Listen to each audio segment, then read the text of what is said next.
ഇനി മുതൽ എൻ്റെ ജീവിതത്തിൽ നല്ല ദിവസങ്ങൾ മാത്രമേ ഉണ്ടാവൂ. ഇതിനെല്ലാം കാരണം പ്രിയനാണ്. പ്രിയൻ എനിക്കൊരു കൂട്ടുകാരൻ മാത്രമല്ല, ഒരു സഹോദരനെ പോലെയാ. വീട്ടിലേക്ക് തിരിച്ചു പോകുന്ന വിവരം ഞാൻ ആദ്യം വിളിച്ചു പറഞ്ഞത് പ്രിയനെയാ. താങ്ക്സ് ഫോർ എവറിത്തിങ് പ്രിയൻ. എന്തിനാണ് സാർ എന്നോട് താങ്ക്സ് ഒക്കെ പറയുന്നത്? ശരിയാ, സഹോദരങ്ങൾ തമ്മിൽ നന്ദി പറയേണ്ട കാര്യമില്ലല്ലോ അല്ലേ? അപ്പൊ ഓക്കെ, നാളെ കമ്പനിയിൽ വെച്ച് കാണാം. ബൈ. Bye sir. ശരി.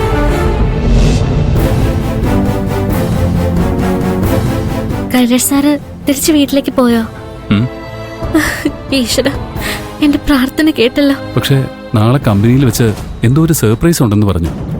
അതാ ഒരു ടെൻഷൻ. അതെന്താണേലും കുഴപ്പമില്ല.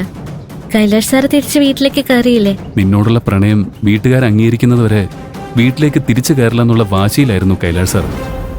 സാർ ഇത്രയും പെട്ടെന്ന് എന്തിനാ മനസ്സ് മാറ്റിയത്? അമ്മ വന്ന് മാപ്പ് ചോദിച്ചാ മക്കൾക്ക് വാശി കാണിക്കാൻ പറ്റോ?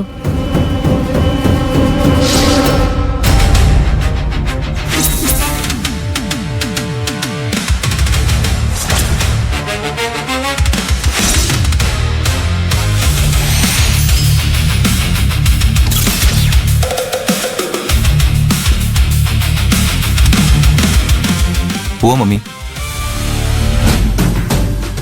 മമ്മി എന്താ ആലോചിക്കുന്ന?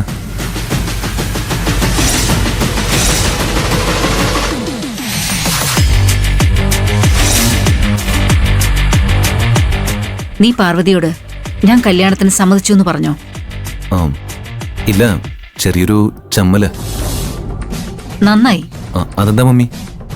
മമ്മിക്ക് മനമാറ്റം വല്ല സംഭവിച്ചോ? ഏയ്, അതൊന്നുമല്ല. ഒരുപാട് പ്രശ്നങ്ങൾ നേരിട്ടതിന് ശേഷമല്ലേ നിങ്ങൾ ഒന്നിക്കാൻ പോകുന്നത്. അപ്പോ ആ പ്രണയം സാധാരണ രീതിയിൽ പറഞ്ഞാൽ മതിയോ? നല്ല ഗ്രാൻഡായിട്ട് പറയണം. മമ്മി എന്താ ഉദ്ദേശിക്കുന്നത്? നമുക്ക് നമ്മുടെ കമ്പനിയിലെ സ്റ്റാഫിനെയൊക്കെ കൂട്ടി ഒരു ടൂറിന് പോവാം. അവിടെ വെച്ച് എല്ലാവരുടെയും മുന്നിൽ വെച്ച് പാർവതിയാണ് എന്റെ മരുമകളാകാൻ പോകുന്നതെന്ന് എല്ലാവരെയും അറിയിക്കണം. ഞാൻ പാർവതിയെ കമ്പനിയുടെ സ്റ്റാഫിന്റെ മുമ്പിൽ വെച്ച് ഒരുപാട് തവണ അപമാനിച്ചിട്ടുണ്ട്. മാത്രമല്ല, പാർവതി കാശിനു വേണ്ടി നിന്നെ മയക്കിയെടുത്തതാണെന്നൊരു സംസാരവും കമ്പനിയിലുണ്ട്. അതുകൊണ്ട് കൂടെ ജോലി ചെയ്യുന്നവർ പാർവതിയെ ബഹുമാനിക്കണമെന്നില്ല. എല്ലാവരുടെയും മുമ്പിൽ വെച്ച് നിങ്ങളുടെ പ്രണയം ഞാൻ അംഗീകരിച്ചാൽ എന്റെ മരുമകൾക്ക് അവൾ അർഹിക്കുന്ന ബഹുമാനം കിട്ടും. എന്തു പറ്റി മോനെ?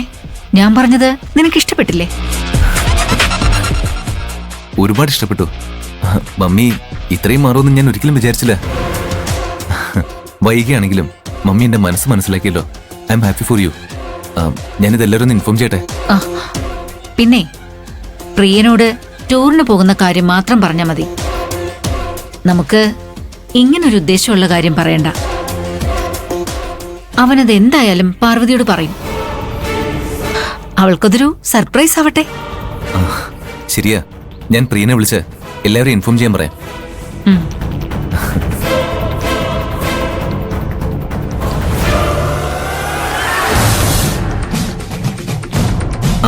പ്രിയൻ, എല്ലാവരുടെയും മുമ്പിൽ വെച്ച് നിങ്ങൾ തമ്മിലുള്ള കല്യാണം നടത്താൻ പോവുകയാണെന്ന് ഞാൻ പറഞ്ഞാൽ പാർവതിയും പ്രിയനും എന്തായാലും സംസാരിക്കേണ്ടി വരും.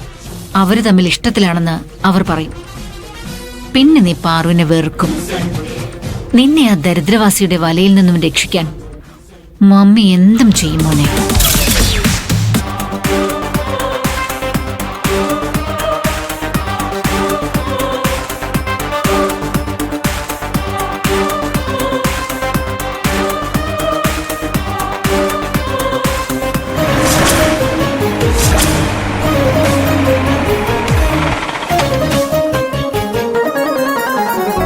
വാ വാ, ഇറങ്ങ.